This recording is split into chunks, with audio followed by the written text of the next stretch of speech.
Okay, so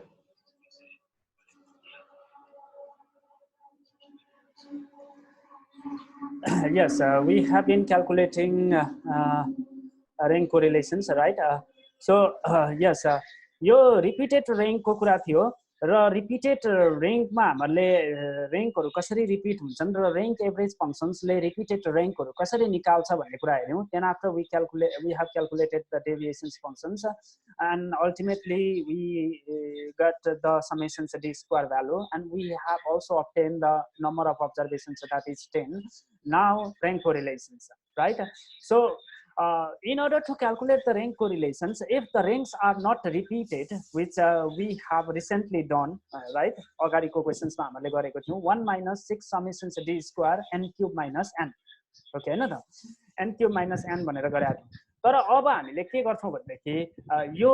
केसमा हाम्रो रेङ्क्स repeated देखिराखेको छ. अब रिपिटेड केसको फर्मुला के हुन्छ, पहिला म त्यो फर्मुला यहाँ देखाउँछु.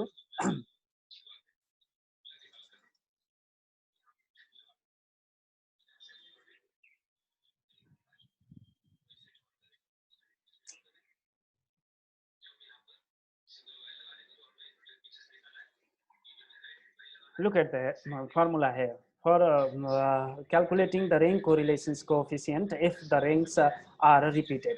That means अघिकोमा के थियो भने 1 minus 6 summations d square divided by n square minus n, यो भनेको n cube minus n नै एउटै कुरो हो, n कमन लिएको छ, यसले त्यति मात्र हो.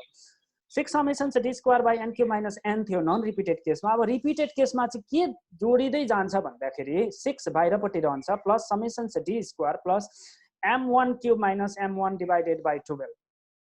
plus m2 cube minus m2 divided by 12 plus dot dot dot भनेको छ. यो भनेको चाहिँ के हो भन्देखि यति पोर्सन छ नि m1 cube minus m1 divided by 12 भनेको चाहिँ number of times m1 repeated. Okay हैन त, यो भनेको कति टाइम्स, यो m1 ले केलाई नोटेसन डिनोट गरिराखेको छ भन्देखि यो number of times ranks are repeated भनेको पहिलो केसमा कतिवटा रेङ्क रिपिट छ, त्यसपछि अर्को कतिवटा रेङ्क रिपिट छ भन्नाको मतलब हाम्रो क्याल्कुलेसन्समा जतिवटा रेङ्क्सहरु रिपिटेड छन् त्यति नै वटा हामीले m1 cube m minus m cube minus m divided by 12 गर्दै जानुपर्छ. पुरो त्यति मात्र हो, त्यो थप्दै जाने, यो रिपिटेड पोर्सन थपेको हो. ओके हैन त. अब यहाँ दुईवटा देखाएको छ प्लस हामीले अरु पनि एडजस्ट गर्दै जान सक्छौं. अब त्यो चाहिँ हाम्रो केस अनुसार हुन्छ. अब जस्तै यहाँ हेर्ने 1 minus 6 समेसन d स्क्वायर भित्रपट्टि हो, 6 बाहिरपट्टि छ, यो 6 ले यो होल फंक्शन्सलाई मल्टिप्लाई गर्छ.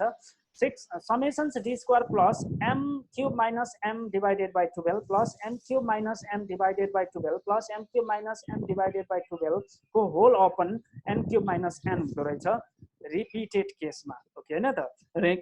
रेङ्क रिपिट भएको केसमा. अब हामीले रेङ्क कोरिलेसन्स क्याल्कुलेट गर्दाखेरि सबैभन्दा पहिला अब त्यो फर्मुलालाई एकैचोटी यहाँ लगाउनलाई हामीलाई गाह्रो होला, किनकि हामीसँग त्यो ब्र्याकेटहरुले एरर देखाउन सक्छ. त्यसैले त्यसको पार्ट पार्ट क्याल्कुलेट गर्ने. पार्ट भनेको पहिला n cube minus n calculate गर्न सक्छौं नि त हामी. n को क्यूब माइनस n, n को क्यूब माइनस n भनेको हाम्रो के हो भन्देखि यसलाई क्याल्कुलेट गर्नका लागि के गर्ने भन्देखि इक्वल्स टु n क्यूब भनेको n इज 10. ओके हैन त, 10 को क्यूब माइनस n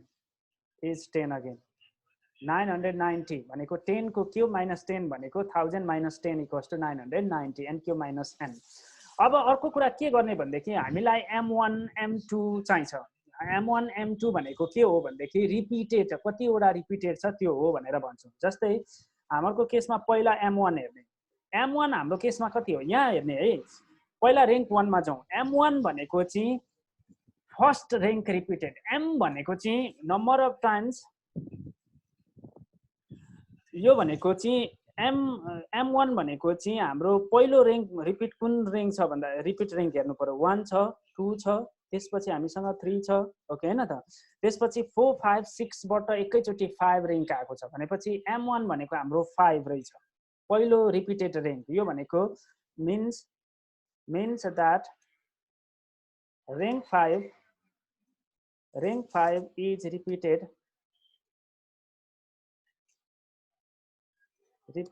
3 times. कति टाइम्स रिपिट भएको छ 3 टाइम्स भएको छ जसलाई हामीले m1 भन्यौं त्यस्तै m2 पनि हेर्ने अर्को कुन रैंक रिपिट छ भन्दा 8.5 रिपिट छ हैन त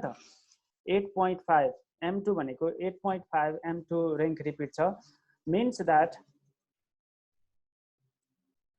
means that rank 8.5 is repeated 2 times दुई चोटी रिपिट भएको छ 8.5 चाहिँ अब हामीले सिम्पली के क्याल्कुलेट गर्ने भन्देखि त्यो बिचको जुन हाम्रो रिपिटेशन्समा हाम्रो जम्मा दुईटा मात्र रिपिटेसन देखिँदै छ m1 र m2 मात्र देखिराखेको छ त्यसैले फर्मुलामा हामी दुईवटा मात्र रिपिटेड पोर्सन छ एड गर्छौं फर्मुलामा अब त्यो रिपिटेड पोर्सन्स के थियो फर्मुला भन्दाखेरि अघि यहाँ हामी है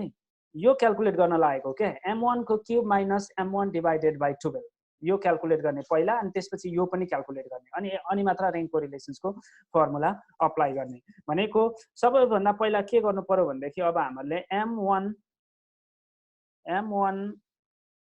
अझै यसो गरौँ close the bracket open the bracket m1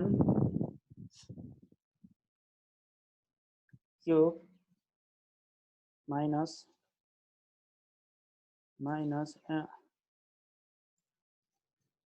minus m1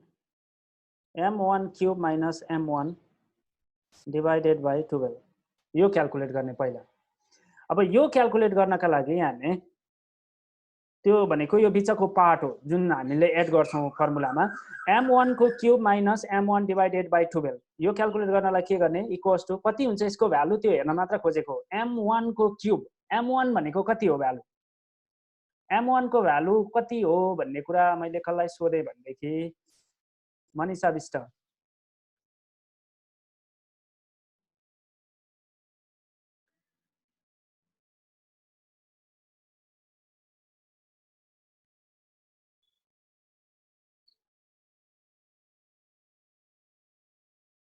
Manisha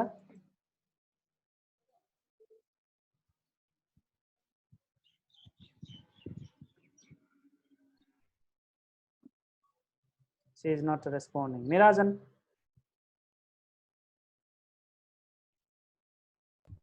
हजुर सर m1 को भ्यालु कति हो फर्स्ट रिपिटेड भ्यालु त्यही त m1 को ठाउँमा अब हामीले के राख्ने त्यो 5 राख्ने कि 3 राख्ने first repeated value 3 times repeat भएको छ 5 चाहिँ 3 टाइम्स रिपिट भएको छ भनेर भन्दै छौं हामी 5 राख्ने कि 3 राख्ने 3 चाहिँ राख्ने होला सुस्मिता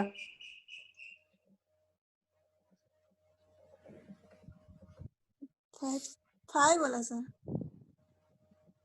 5 होला ओके देन आफ्टर कोही सबै भागिसकेको रहेछ Pratima is okay Pratima yes sir के राख्ने m1 मा 3 होला 3 होला सन्जु 3 सर 5 or 3 सर 3 नै हो 3 हो 3 नै हो जस्तो ओके यस हामीले के गर्ने भन्देखि हाम्रो कुन रैंक भन्दाखेरि पहिलो रिपिटेशन्स भनेको 5 मा देखिएको छ 5 रैंकमा रिपिटेशन्स देखिएको छ त्यो 5 चाहिँ 3 टाइम्स रिपिट भएको छ भनेर भन्छ अब यो m1 ले चाहिँ हामीलाई के भन्दैछ भन्देखि number of times ranks are repeated भनेको m ले के डिनोट गर्दो रहेछ भन्दाखेरि त्यो कुन रैंक रिपिट भएको हो त्यो होइन कि number of times that rank is repeated त्यो रैंक चाहिँ कति चोटी रिपिट भयो त्यो चाहिँ हो m भनेर भन्दै छौं त्यसैले अब हामीले m1 को ठाउँमा 5 राख्दैनौ कति राख्नु पर्यो 3 राख्नु पर्यो नम्बर अफ टाइम्स यहाँ नेरी मैले यहाँ लेख्दिएको पनि छु m equals to number of times ranks are repeated भनेको m को ठाउँमा कहिले पनि भ्यालु राख्ने हैन कि त्यो रैंक को भ्यालु राख्ने हैन कि त्यो रैंक चाहिँ कति चोटी रिपिट भएको छ त्यो राख्ने हो भनेर भने त्यसैले अब यहाँ क्याल्कुलेट गर्दाखेरि यसको भ्यालु क्याल्कुलेट गर्दाखेरि के हुने भयो भन्दाखेरि open the bracket m1 is 3 right 3 को cube 3 to the power cube minus m1 को cube minus m1. m1 is 3. Close the bracket, divided by 12. 12 त्यसको भ्यालु हुने रहेछ 2. त्यस्तै अब अर्को हामीले के गर्नु पर्यो, अर्को पनि रिपिटेसन छ नि त, अर्को पनि रिपिटेसन छ. अर्को रिपिटेसन्सलाई के गर्ने भन्देखि m2 ओके हैन त, अर्को रिपिटेसन्सलाई m2 दिन्छौं. m2 को cube minus m2 m2 divided by 12. अब यो पनि क्याल्कुलेट गर्ने. यहाँ m2 भनेको यो केसमा के भयो भन्देखि m2 भनेको 8.5 होइन नि, फेरि यो त भ्यालु हो. 8.5 चाहिँ कति चोटी रिपिट भएको छ, 2 चोटी ओके हैन त. त्यसैले m2 को ठाउँमा हामी के राख्छौं, 2 टु द पावर क्यूब, 2 को पावर क्यूब माइनस 2, m2 को power cube minus m2, close the bracket, divided by 12 is 0.5 right. अब हामीले n क्यूब माइनस n पनि निकाल्यौं 990, m1 to the power cube minus m1 divided by 12 पनि calculate गर्यौं. अर्को repeated रेङ्कको पोर्सन पनि क्याल्कुलेट गर्यौं. अब यहाँबाट रेङ्कको रिलेसन्स क्याल्कुलेट गर्न सक्छौं. अब चाहिँ डाइरेक्ट के गर्ने, फर्मुला लगाउने. इक्वल्स टु 1 माइनस 6 कतापट्टि थियो, बाहिरपट्टि थियो ओके हैन त. 6 into open the bracket, 6 into 1 minus 6 summations d square, summations d square is here, d square को total is summations d square, 1 minus 6 summations d square plus m cube m1 को power cube minus m1 divided by 12. First portion यो जोड्छौं भनेर भनेको छौं. त्यसको value कति आयो, 2 आयो. त्यसैले k10 मा क्लिक गर्ने, भ्यालु 2 मा प्लस, फेरि प्लस, अर्को पनि थप्नु पर्यो. अर्को कुन छ, m2 को power cube minus m2 divided by 12, k11. यति माथिपट्टि भयो. अब हामीसँग अरु रिपिटेड रिङ छैन. डिवाइडेड बाइ तलपट्टि के हुन्छ, n cube minus n cube minus n को भ्यालु क्याल्कुलेट गरिसकेको छ 990. hit the enter. 0.5878 is the rank correlations. So यसरी हामीले रिपिटेड रेङ्कको केसमा रेङ्क कोरिलेसन्स क्याल्कुलेट गर्न सक्छौं. यहाँ हेर्ने, सबभन्दा पहिला यो फर्मुलालाई एकैचोटी हामीले एक्सेल त्यो फंक्शन्समा युज गर्दाखेरि भ्यालु नदेला, एरर देखाउला भनेर मात्र त्यो पार्ट क्याल्कुलेट गरेको. पहिला के पार्ट क्याल्कुलेट गर्यौं, यो क्याल्कुलेट गर्यौं, n स्क्वायर माइनस n, यो 990 आयो. अनि त्यसपछि के क्याल्कुलेट गर्यौं भने यो क्याल्कुलेट गर्यौं, m1 को क्यूब माइनस m1 बाइ 12. यो भनेको m1 भनेको 3 टाइम्स रिपिटेड थियो, 3 को क्यूब माइनस 3 डिवाइडेड बाइ 12, त्यसको भ्यालु 2 आयो. प्लस अनि यहाँ क्याल्कुलेट गर्यौं, फेरि अर्को 8.5 रिपिट छ, 2 टाइम्स रिपिट छ, 2 को power cube minus 2 divided by 12, 0.5 आयो. त्यसपछि r के निकाल्न के गर्यौं भन्देखि 1 माइनस 6 इन्टु ब्राकेट ओपन गर्यौं, समेसन d स्क्वायर को भ्यालु राख्यौं, अनि प्लस यसको भ्यालु कति हो त्यो राख्यौं, प्लस यसको भ्यालु कति हो त्यो राख्यौं, अनि ब्राकेट क्लोज गर्यौं, अनि डिवाइडेड बाइ यसको भ्यालु कति थियो त्यो राखेर हामीले के गर्यौं, रेङ्क कोरिलेसन्स क्याल्कुलेट गर्यौं. यसरी हामीले के गरिराखेको छौं भन्देखि रेङ्क कोरिलेसन्स निकाल्थ्यौं. That is question number 3. Now let's move on to the next question. So that is question number 4. Question number 4 जसमा रिग्रेसन सँग रिलेटेड प्रब्लम छ र कोरिलेसन्स पनि छ भनेर भनेको थिएँ. मैले अलिकति क्वेशन्सलाई रिपिट गर्न खोजे, यहाँ क्वेशन्सलाई रिड गर्न खोजे भनौं. र यो क्वेशन चाहिँ हाम्रो बोर्ड एक्जाममा आएको थियो. मैले अघि नै भने कोरिलेसन्स र रिग्रेसन्स जोडेर बोर्ड एक्जाममा आउँछ. 2019 मा आएको भनेको लास्ट इयर आएको क्वेशन्स हो. The table shows the height in inches and the pulse rate per minute for 9 students. All together we have 9 students र उनीहरुको हाइट र पल्स रेट राखेर डेटाहरु कलेक्सन्स गरेको छ र त्यो डेटाहरु हामीलाई यहाँ दिएको छ, राइट.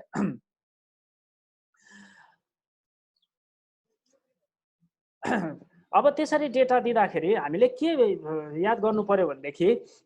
फर्स्टमा calculate the correlations coefficient and coefficient of determinations and interpret the result भन्दैछ, र सेकेन्डमा find the regression equation and estimate the pulse rate if a student height is at inches भनेर भन्दैछ, ओके हैन त. सबैभन्दा पहिला यो डेटाबाट हामीले कोरिलेसन्स र कोएफिसिएन्ट अफ r र r स्क्वायर निकाल्नु पर्यो. कोरिलेसन्स कोएफिसिएन्ट भनेको r, कोएफिसिएन्ट अफ डिटर्मिनेसन्स भनेको r स्क्वायर, अनि त्यसको रिजल्टलाई इन्टरप्रेट गर्नु पर्यो नम्बर ए मा, राइट. Number A.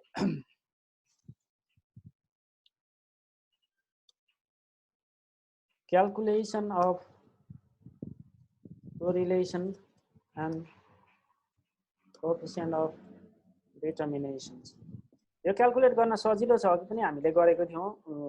क्याल्कुलेट गरिसकेका छौं, राइट? के गर्ने भन्दाखेरि पहिला कोरिलेसन्स आर निकाल्नु। आर क्याल्कुलेट गर्नलाई के गर्ने? इक्वल्स टु साइन, त्यसपछि कोरिलेसन्स फंक्शन्स। कोरिलेसन्स फंक्शन्स एरे 1 लाई इन्सर्ट गर्ने पहिला 68 भनेको भेरिएबल्स x लाई 2 कहाँसम्म 68 सम्म। त्यसपछि एरे 1 सकिएपछि के दिने? यहाँ बिचमा कमा छ, कमा दिने। त्यसपछि फेरि गो टु एरे 2 b2 to b10 hit the inter minus 0.14 भनेको नेगेटिभ कोरिलेसन्स देखाइराखेको छ। ओके हैन त? हाइट बढ्दाखेरि पल्स रेट के हुँदो रहेछ? घट्दै गएको देखाइराखेको छ, अथवा हाइट घट्दाखेरि पल्स रेट बढेको, त्यस्तो खालको रिलेसनशिप्स हाम्रो डेटाले देखायो, जसलाई हामीले नेगेटिभ कोरिलेसन्स भनेर भन्यो। यो भनेको आर भयो। अब यसलाई which means that there is a negative correlations between height and pulse rate. अब यसको आर स्क्वायर पनि क्याल्कुलेट गर भनेर भन्दैछ, coefficient of determinations R square calculate गर्दा इक्वल्स टु ए आर लाई के गर्छौं हामी? स्क्वायर गर्छौं।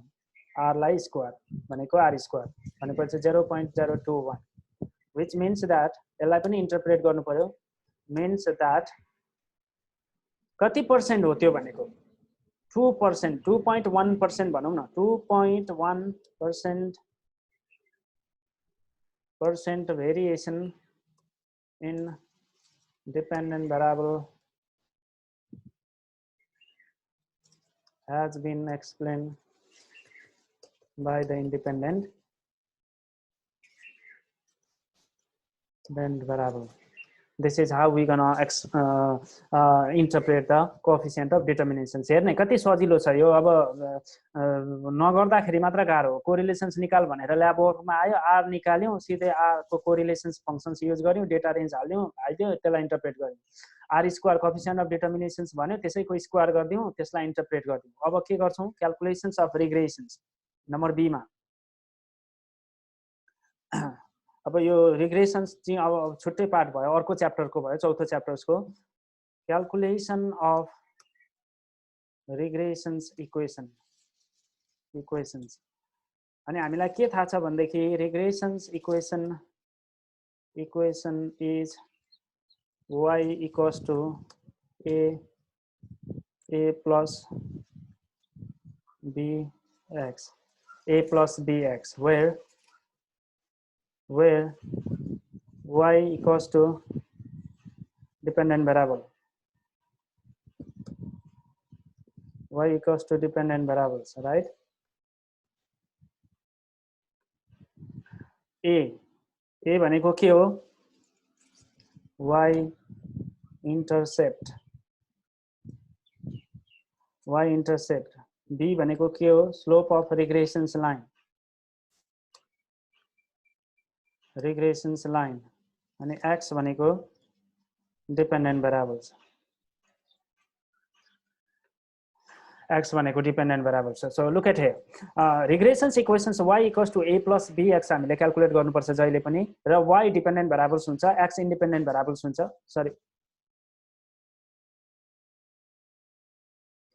x independent variables हुन्छ, र a र b भनेको रिग्रेसन्स प्यारामिटर्सहरु हो। a भनेको y इन्टरसेप्ट र b भनेको स्लोप अफ रिग्रेसन्स लाइन भनेर भन्छौं। अब हामीलाई दिएको क्वेशन्समा y equals to a plus bx calculate गर्नका लागि सबैभन्दा पहिला के गर्ने भन्देखि नि, अब हामीले के क्याल्कुलेट गर्नु पर्यो भन्देखि हामीलाई y को x को भ्यालु दिएको छ, त्यहाँ भनेको पनि छ यति इन्चेस हुँदा, भनेको हामीलाई दिएको क्वेशन्सले के भनेको छ भन्देखि लास्टमा बी नम्बरको पछाडीपट्टि if the students estimate the pulse rate if students height is 73 inches भनेर भन्दैछ। जस्तै स्टुडेन्ट्सको हाइट चाहिँ 73 इन्च छ भनेदेखि यसको पल्स रेट चाहिँ कति हुन्छ भनेको, यो भनेको के भयो भनेदेखि यसको पल्स रेट कति हुन्छ यो कुरा सोधेको छ क्या हामीलाई। 73 इन्च हुँदा चाहिँ यो पल्स रेट, यो निकाल्नका लागि हामीलाई इक्वेसन चाहिन्छ कि y equals to a plus bx चाहिन्छ त्यसैलाई भन्छौँ हामी regression equation y equals to a plus bx develop गर्नका लागि हामीलाई के थाहा छ भने y भनेको डिपेन्डेन्ट भेरिएबल्स हो डिपेन्डेन्ट भेरिएबल भनेको जसको भ्यालु चाहिँ हामीले फाइन्ड आउट गर्नुपर्ने हुन्छ हाम्रो केसमा डिपेन्डेन्ट भेरिएबल्स भनेको पल्स के भन्छ हाइट चाहिँ अब के भयो भनेदेखि डिपेन्डेन्ट भेरिएबल्स भयो यो केसमा ओके हैन त हामीलाई के दिएको छ भनेदेखि हैन हाइट दिएको रहेछ हाइट चाहिँ दिएको सरी यहाँनेर चाहिँ उल्टो भएछ नि त 73 इन्चेस हाइट भयो भनेदेखि चाहिँ यसको पल्स रेट कति हुन्छ भनेर सोधेको छ हामीलाई पल्स रेट कति हुन्छ भनेर सोधेको छ त्यसैले अब के भयो भनेदेखि जसको भ्यालु फाइन्ड आउट गर्नुपर्ने छ हेर्ने है जसको भ्यालु फाइन्ड आउट गर्नुपर्ने छ त्यो डिपेन्डेन्ट भेरिएबल्स र जसको भ्यालु नोन छ त्यो इन्डिपेन्डेन्ट भेरिएबल्स हुन्छ र जसको भ्यालु फाइन्ड आउट गर्नुपर्ने छ त्यसलाई y मान्नुपर्छ किनकि y जहिले डिपेन्डेन्ट भेरिएबल्स हुन्छ राइट अब हामीहरूले फाइन्ड आउट गर्नुपर्ने पल्स रेट नै फाइन्ड आउट गर्नुपर्ने हो त्यसैले पल्स रेटलाई y मान्नुपर्छ भनेको छ y मानेको छौँ यदि हाम्रो यो नोटेसन्स बिग्रेको छ भने नोटेसन चेन्ज गर्नुपर्छ नि कहिलेकाहीँ यसलाई y मान्नुपर्ने हुन्छ कहिले यसलाई त्यसैलाई भन्छौँ नि regression equation of x on y y on x भनेर त्यो डेभिएसन मेथडमा मैले थ्योरेटिकली सिकाएको थिएँ नि त्यो चाहिँ क्याल्कुलेसनमा सजिलो होस् भनेर तर अब हामीहरूले के गर्नु पर्यो भनेदेखि यहाँनिर एक्सलमा गर्दाखेरि चाहिँ जहिले पनि यो वाट जहाँ छ त्यसलाई y मान्ने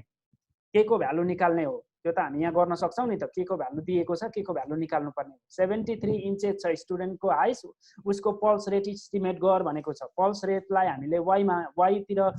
जहाँ वाट छ त्यसलाई y मान्नु पर्यो जहाँ भ्यालु नन छ त्यसलाई x मान्नु पर्यो किनकि x भनेको इन्डिपेन्डेन्ट भेरिएबल्स हुन्छ जहिले पनि अब हाम्रो केसमा y भेरिएबल्स डिपेन्डेन्ट भेरिएबल्स हो किनकि डिपेन्डेन्ट भेरिएबल फाइन्ड आउट गर्नुपर्ने छ ओके हैन त अब त्यो हो भनेदेखि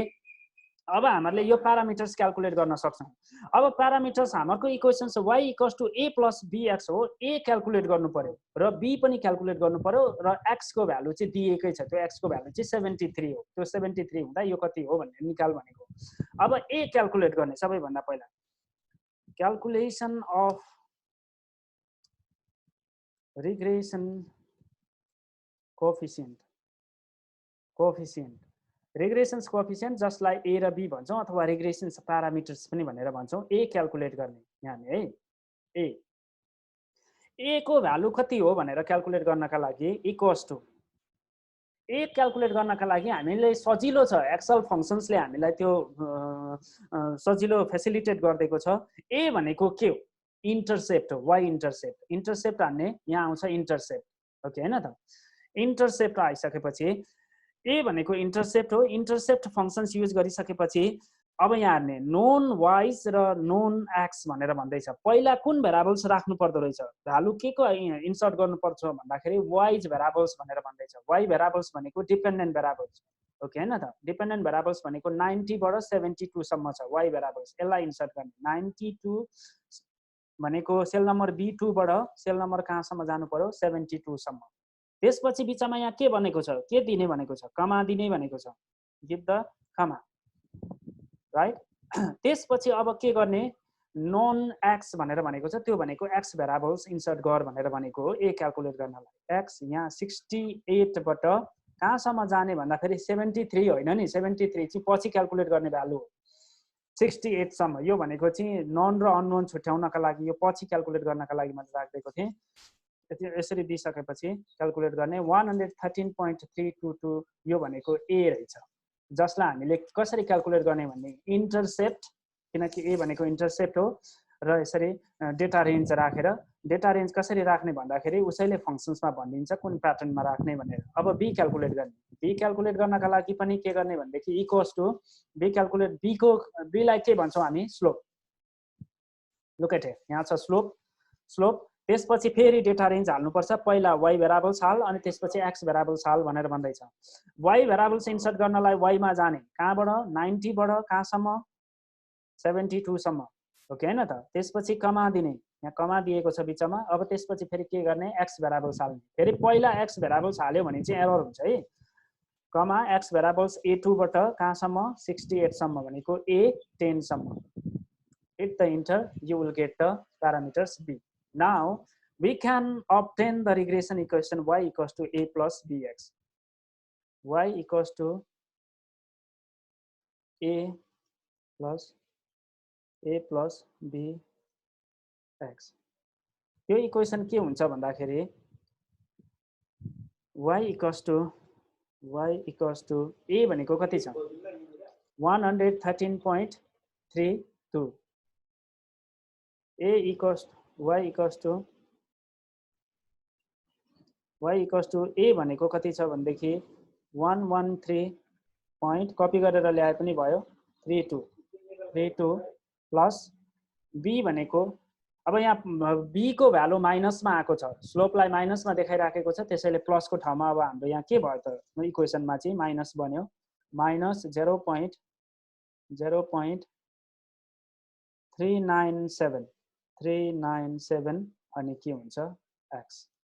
यो भनेको चाहिँ y equals to a plus b x अब के बन्यो भनेदेखि y equals to 113.32 minus 0.397 x यो नै हाम्रो रिग्रेसन इक्वेसन हो अब यहाँ x को भ्यालु 73 हुँदाखेरि यो कति हुन्छ भन्दाखेरि इजिली निकाल्न सकिन्छ राइट नाउ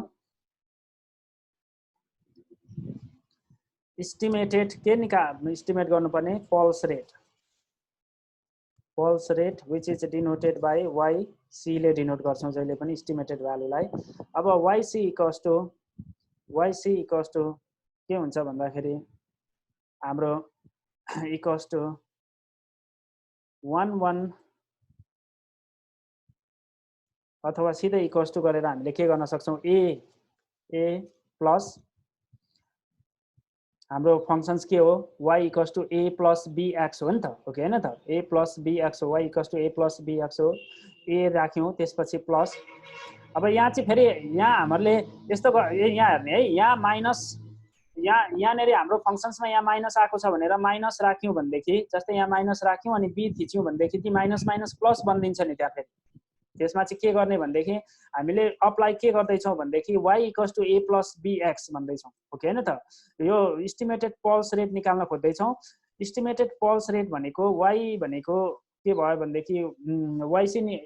a भयो a भनेको g16 भयो a भयो त्यसपछि प्लसै फंक्शन्स युज गर्नु पर्यो प्लस b भनेको अटोमेटिकली माइनसमा छ त्यो आफै माइनस बन्छ अहिले a plus b into x x भनेको हाम्रो कति हो 73 x भनेको 73 क्लोज द ब्रैकेट यहाँ पनि बिगिनिङमा पनि ब्रैकेट दियो भनेदेखि एरर देखाउँदैन हिट द इन्टर यति रहेछ भनेपछि 73 हाइट हुँदाखेरि यो कति हुँदो रहेछ भन्दाखेरि 84.34 हुँदो रहेछ so if the height is 73 inches then the pulse rate is 84.35 यसरी हामीले के गर्छौं भने रिग्रेसन इक्वेशन्स डेभलप गर्न गाह्रो छैन जस्ट के गर्ने भने y equals to a plus bx हो y जहिले डिपेन्डेन्ट भेरिएबल होस् व्हाट भएकोलाई y मान्नु पर्यो जहिले पनि अनि नोन भ्यालु दिएको हुन्छ जसलाई इन्डिपेन्डेन्ट भेरिएबल भन्छौं यो केसमा 73 दिएको छ अनि y equals to a plus bx calculate गर्नका लागि a र b क्याल्कुलेट गर्ने a भनेको इन्टरसेप्ट फंक्शन्स युज गर्ने b क्याल्कुलेट गर्न स्लोप फंक्शन्स युज गर्ने त्यसपछि a र b को भ्यालु आइसकेपछि यो इक्वेशन्स डेभलप हुन्छ हामीसँग इक्वेशन्स भइसकेपछि एस्टिमेटेड भ्यालु निकाल्न सकिन्छ एस्टिमेटेड भ्यालु भनेको कसरी निकाल्यो भनेदेखि a plus b into x भनेको 73 गरेर निकाल्यो यदि त्यो स्टुडेन्ट्सको हाइट 73 इन्चेस हुने हो भने उसको पल्स रेट 84.35 हुनुपर्छ यदि यो रिलेसनशिप मेन्टेन हुने हो भन्ने कुरा मात्र हो अब यो रिग्रेसन्सलाई अर्को तरिकाले पनि हामीले क्याल्कुलेट गर्न सक्छौं जसलाई डेटा एनालिसिस टुल्स युज गरेर यहाँ हामी है डेटा एनालिसिस टुल्स युज गरेर अब जस्तै मैले यो क्याल्कुलेसन्सलाई अहिले एकछिनलाई के गरे भन्देखि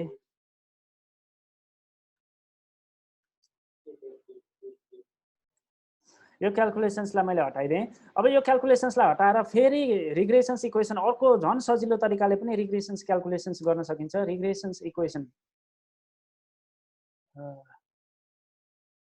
रिग्रेसन्स इक्वेसन कसरी पनि डेभलप गर्न सकिन्छ भन्देखि हामीलाई अर्को के कुरा थाहा छ भन्देखि डेटा एनालिसिस टुल्स ओके हैन त हामी कहाँ जानु पर्यो भन्देखि जस्तै यसलाई पनि हटाइदिने हामीसँग यति डेटा दिएको छ यहाँबाट रिग्रेसन्स इक्वेसन्स डेभलप गर भन्नु भनेदेखि के गर्ने भन्देखि यहाँ हेर्ने हामी कहाँ जानु पर्यो डेटामा गइसकेपछि डेटा एनालिसिस टुलमा यहाँ रिग्रेसन्स छ ओके हैन त हामीसँग रिग्रेसन छ रिग्रेसन्सलाई ओके गर्ने अब यहाँ इनपुट रेन्ज हाल्ने y भेरिएबल्सको इनपुट रेन्ज भनेर भन्दैछ y भेरिएबल्सको इनपुट रेन्ज भनेको y भनेको 90 बाट कहाँसम्म भन्देखि 72 सम्म यो भनेको y भेरिएबल्सको इनपुट रेन्ज भयो ओके हैन त अब x भेरिएबल्सको पनि इनपुट डेटा रेन्ज राख्नु पर्यो 68 बाट कहाँसम्म जाने भन्दाखेरि 68 सम्म यो भनेको x भेरिएबल्स भयो त्यसपछि यहाँनेरि न्यू वर्कसिटमा भनेको अर्को वर्कसिटमा देखाउने कि रिजल्ट ए वर्कसिटमा देखाउने कि भन्ने कुराहरू छ हामीले आउटपुट रेन्ज कहाँ राख्ने भनेर डिटरमाइन गर्न सक्छौं फर एक्जाम्पल मैले के गरे भन्देखि यो आउटपुट रेन्जलाई चाहिँ यहाँनेरि देखाउने यही एक्सेल सिटमा यहाँनेरि देखाउने भने अनि त्यसपछि अरु अब जस्तै रेसिडुअल्सहरु क्याल्कुलेट गर भन्न मिल्छ रेसिडुअल्स प्लट्सहरु यो हामीलाई चाहिदैन यो मास्टर डिग्रीमा चाहिन्छ अथवा पछि गएर रिसर्च गर्नका लागि धेरै चाहिन्छ स्ट्यान्डर्डाइज रेसिडुअल्सहरु अब हामीलाई जस्ट चाहिने भनेको यहाँ रिग्रेसन्स इक्वेशन्स हो हामीले रिग्रेसन्सको लागि अप्लाई गर्यौं भनेदेखि यहाँबाट डाइरेक्ट हामी के गर्छौं भनेदेखि सरी यहाँबाट डाइरेक्ट रिग्रेसन्स इक्वेसन डेभलप गर्न सक्छौं यहाँनेरि फेरि हाम्रो रेन्ज हालौं रेन्ज बिग्रियो यहाँ 90 बाट y भेरिएबल्सको रेन्ज 90 बाट हामीले कहाँसम्म जानु पर्यो भन्देखि 72 सम्म